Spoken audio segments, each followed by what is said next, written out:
Alright, so this is going to be a review of the very popular Aful Performer 5. This is a one dynamic 4BA set.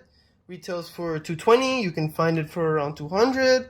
And let's get into this. So I have repackaged it and everything after listening. So take the little thing off. Open the magnetic closure. Take this out. Got the IMs here. Oh shit. Really expert unboxing on my end, obviously. Case with the cable inside. Take this foam out. Got a little booklet again, and that's falling on into camera. Get out of frame. Okay, little card. I don't know why. And you get you get 2 sets of each size tip, which is actually quite nice. So you can have, left side blue, right side red, or both sides same color. Blah blah blah. All right, so. Inside of this case we have the cable, and this cable is actually really good for the price it's at. I think this is a good quality cable. I don't think it's like like way out of the price range, but I think it's just very appropriate. $200. This is the kind of cable I expect, and it's very good. I like it. It stays straight, has a good weave, looks nice. And yeah, you can just see how it falls on. Just falls nicely. So let's get that cable out of the way. Very good cable though. Case. I actually have not reviewed a IM with this case yet, but it is pretty standard. But this is just quite big for a pocket, but it's not terrible. It's fine. Fine case. All right, IMs. So build quality wise, they are made of resin with like a aluminum foil. I think some kind of foil faceplate. I think they look excellent. So does almost everybody that's seen them. I think. They obviously are just gorgeous IMs. Really good job on the look there. It looks quite similar to a SeeAudio Monarch Mark II, which is a $1,000 IM. So good looks and build quality for $200. I'm like, can you focus? Thank you. And yeah, you got a flush 2-pin. Would have preferred recessed, but yeah. Otherwise, good build quality. Now, sound. These IMs were really hard for me to analyze sound-wise because as I listen to them, I'm like, just honestly, I was not impressed. I'm gonna say, I know a lot of people are gonna get upset about this because it's a very popular IM. A lot of people love it, and I understand that. They're not bad. To me, though, I don't think that they're worth $200, but they are definitely not bad IMs. But they have just flaws that I don't think are acceptable in the price range. So let's get over that. So highs-wise, they're fine. Gets a little bit messy when the track gets busy. Listening to rock, when a lot of instruments come in, a lot of at the same time as vocals, you can kind of feel like come with instruments kind of blending together. The imaging is not fantastic. I think it could do better in the price range. Soundstage wise, excellent soundstage. Probably like the strong suit of these for me is soundstage. Overall, the highs are all right for the price. Average. I'm gonna skip the mids, go to the bass. Bass is great. These do a really good job with bass to me. I think that the bass is punchy, dynamic, just the right amount. I think that for it seems to be like a bright neutral for what it's going for. Great bass. For the mids though, no, I don't like these. We'll talk about that right now. But I want to actually bring in some comparisons that are in the cheaper price ranges here to talk about that. We have just get into frame. Yeah, there we go, it's in frame. We have the SeeAudio Rinko, which will be in many reviews now because I love them. If you haven't seen my review of that, I love these. The Truthear Hexa, which has a very similar signature to these, which is why I'm bringing them in for. And then this is the Tri-Meteor. This has similar soundstage. I brought it in mainly for a size comparison because the Performer 5 is not the smallest IM, but I found them to be quite comfortable.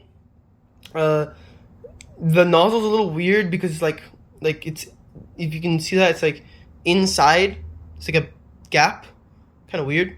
But yeah, it's just this was really just for size sake. Otherwise, we don't need these. I'll put that aside.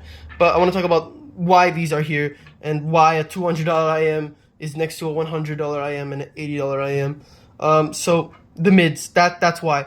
I found the mids to be really like veiled.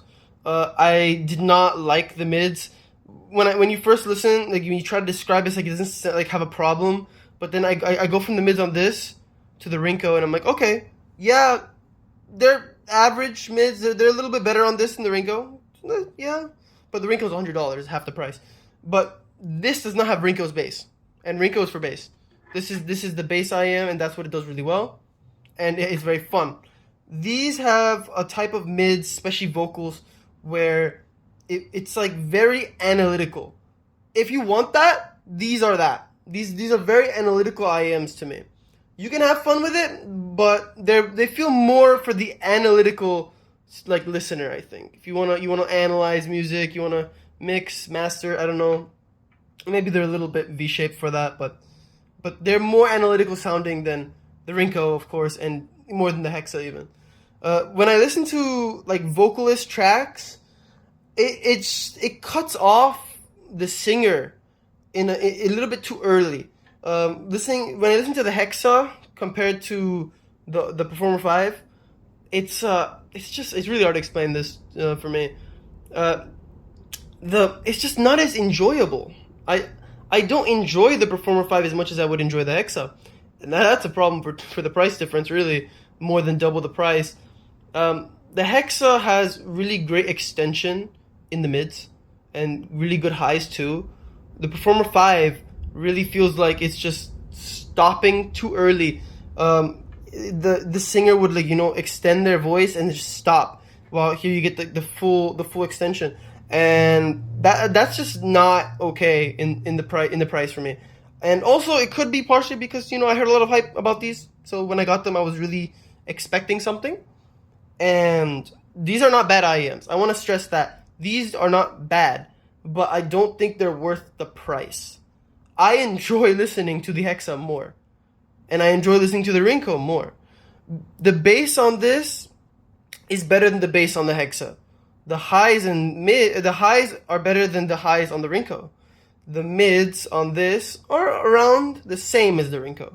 So why am I not complaining about the mids on the Rinko? Because the Rinko has the bass that it has, and so it's very good for that. And so you're not focusing on the mids as much when you're using the Rinko. Since this has a kind of a similar signature to the Hexa, you're focusing more on the mids than you would on a more bass heavy IM. Because it has good bass, like I said, but it doesn't have good enough bass to just detract the focus like the Rinko does. The Rinko will distract focus a little bit from the rest because you're just really enjoying the quality of that bass. It's really thumpy and big and very what do you call it? A little bit exaggerated, but that's the good part.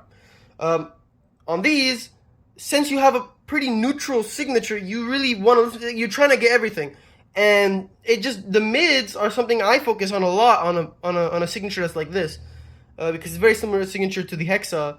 And the Hexa has great mids and great vocals. I would not recommend this IM for people who listen to rock music. I would not recommend it for pop either. I'd say for EDM it can do well. It can do well for just tracks that don't have a lot of vocals.